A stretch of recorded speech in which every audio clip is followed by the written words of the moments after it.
Hey guys, this is Karina from Aerial Lease Design. So today I am back with another video tutorial for you guys on this super cute pom-pom center using a paper trimmer. So typically I do a lot of my pom centers using my Cricut machine. I do have a Cricut maker.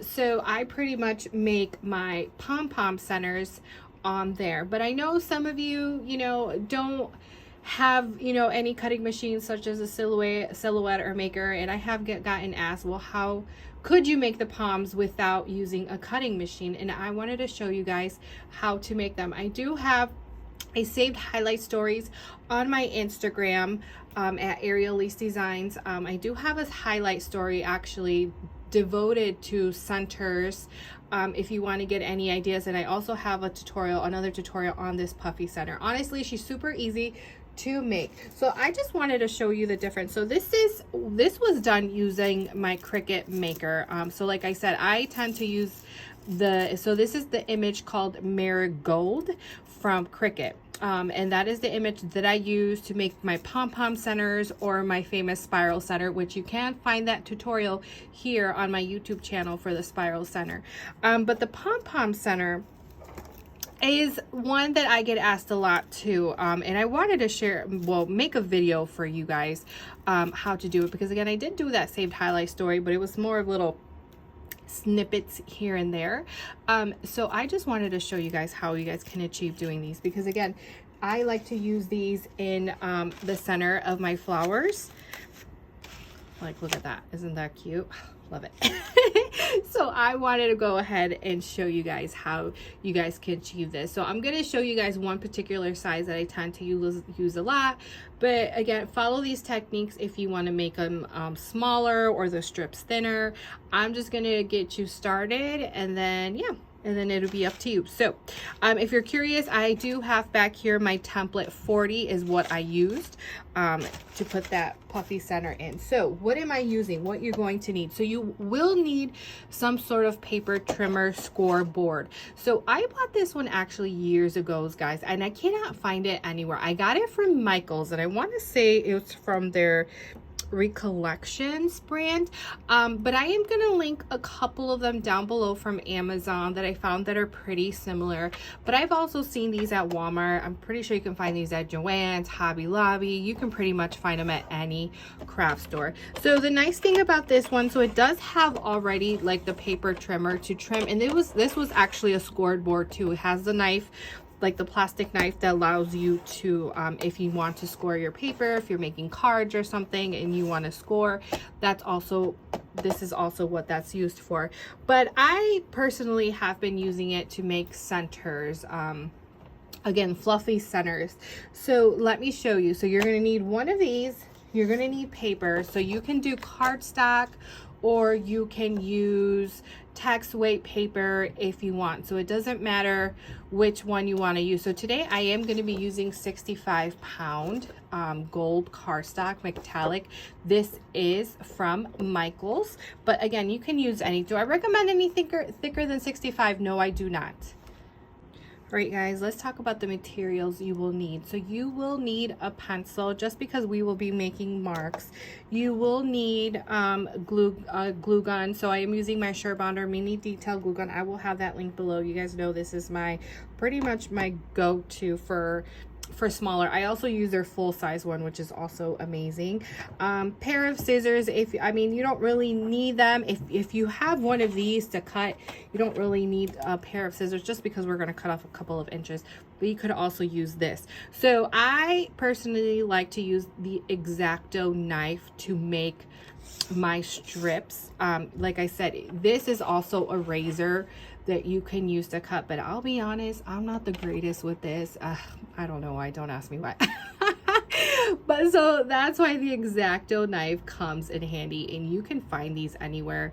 I think I got this one off Amazon. You guys, I'm a mama of four, so I'm not about to take off work to the store. I'm an Amazon girl, I really am. So this is from Amazon, but I know I've seen them at Walmart. I'm pretty sure you can find these at any craft store, but I'll go ahead and link that below. So again, this is optional. I just tend to like to use it, but if you're pretty good at using this little slicer right here, then this is optional if you want to use this. But for today, I am going to use this. So let's get started. All right, guys, so the nice thing about this, and most of them have, I mean, I'm pretty sure every single one of these paper trimmers have this. All the ones that I have linked below looks like they have some sort of ruler going on. So what I'm going to do is I'm going to go ahead and place my paper. Okay, so as you can see, it's an 8.5 by 11, so it's over here by the 11. So I'm going to go over here to the 8. Okay, I'm just gonna mark it so you can see. So I'm here to the 8, and what you want to do is you can use your X-Acto knife, or I mean, if you want to get your scissors and cut it. That's why I said it's optional if you want to use your scissors. But what I'm gonna do is I'm gonna go here to the 8. Okay, and then I am going to just follow that indentation down. All right, so as you can see, and then we made a cut, so that's what you want to do. Next, what you want to do is we are going to be marking off about an inch. So here's my 1. So what I'm going to do is I'm going to use my scrap piece of paper. So I marked an inch. It doesn't have to be perfect. And I'm just going to draw a line. Okay, just like that. I'm going to repeat the same process over here. Mark an inch. And I'm going to draw a line. So this is just for you to know not to cross these lines when we are making our strips. So it's kind of like a border for you guys, just so that way you know where to start and where to stop. So, I mean, it doesn't have to necessarily be perfect. So now what you're going to do is you're going to get your X-Acto knife. Now, like I said, if you want to use this instead of placing, and then you have this little trimmer, you can use this. But like I told you, I'm not the greatest with that. Yeah, don't ask me why. I'm just not. Never been. So that's why I prefer this. So I'm just closing this off. So I am going to start off, and I'm going to go here to my 1, and I am going to make the little indentation. There she goes. And then I am going to go down, and as you can see, I already made that cut. So now that with the, it all depends, guys, how you guys want these. If you guys want these thin or wider. So typically I go to the 1, and now I'm going to go to the 1/4.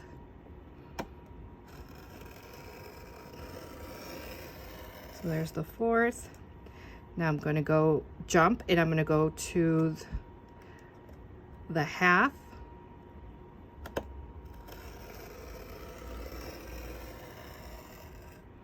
Okay, now I'm going to go to the 3/4.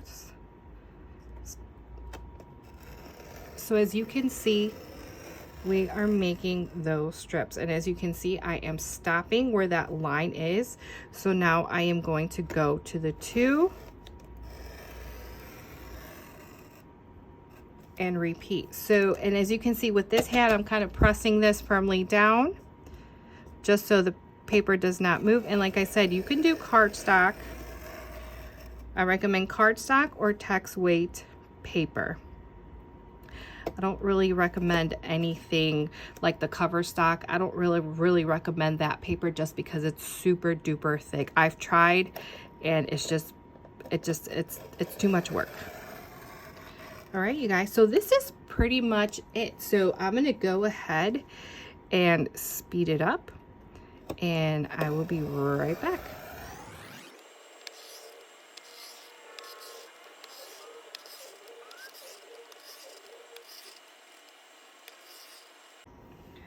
All right, you guys, so as you can see, I am moving the paper down a little bit down, just because with most, like with this scoreboard, it kind of folds in half.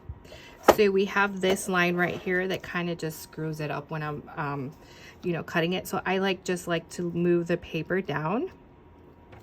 I mean, this is an option, you don't have to, but I find that with me, it it just gets in the way. So I'm going to start off here at the 2.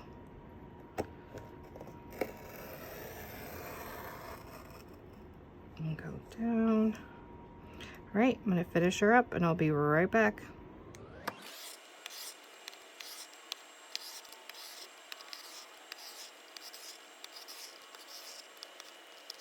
All right, you guys, so I am gonna stop right there. I think this is pretty good. So now that you're done, remember how we left this border right here? So this is where your glue gun comes in handy. You are just going to add glue to one side, just like that. You're gonna grab the other end, and then we are going to press down. Now, try not to press this down because then that's going to create the crease. So you kind of want it poofy because, well, remember, we want that poofy center. So if you press this down, like I said, it's going to leave that crease. So yeah, so now you press it down, and this is what we want. So now you are going to twist. So give this a turn. Just like this. Now you definitely can layer this. So if you wanted to make 2 of these to make your palm bigger, you certainly can do that. Typically, I actually do that. I do add 2 just because I like them fuller. But I mean, you can definitely just get away with 1. And that's it, guys. That is how you make a puffy palm center. So again, if you wanted the strips smaller, then obviously you would just cut them smaller to your liking. So this is definitely customizable. If you want this to be larger, then you can go ahead and make probably the whole 8.5 and 11 if you wanted to. So it just requires you playing around and seeing what sizes you prefer. But I definitely wanted to share this with you guys because, you know, I don't want you guys to get discouraged and say, well, I don't have a cutting machine, so I certainly cannot make that center. And that is just not true. If you can get one of these, there is way cheaper than a machine, trust me. And I have shared on my Instagram, guys, different type of centers. I have shared how you can make the famous spiral center using one of these. And let me show you this other one that if you're interested, you can find this on my Instagram highlight stories. All right, guys, here is another puffy center that I shared on my Instagram saved highlight stories on how to make the ball and then kind of like this puffy on the outer side. So if you're interested in that, please visit my Instagram at Ariel Elise Designs, and I have the tutorial for this one. So like I said, I don't want you guys getting discouraged. Sorry, you see a pin over here. It's because I like to pin my flowers to the flower wall. So yes, please don't get discouraged. If you don't have a cutting machine, you certainly do not need one to create these beautiful puffy palm centers. So if you have any questions, you could either DM me on my Instagram at Ariel Elise Designs, or you can email me at arielelisedesigns@gmail.com, and I'd be happy to help you with any questions you may have. And I will chat with you guys later. Bye.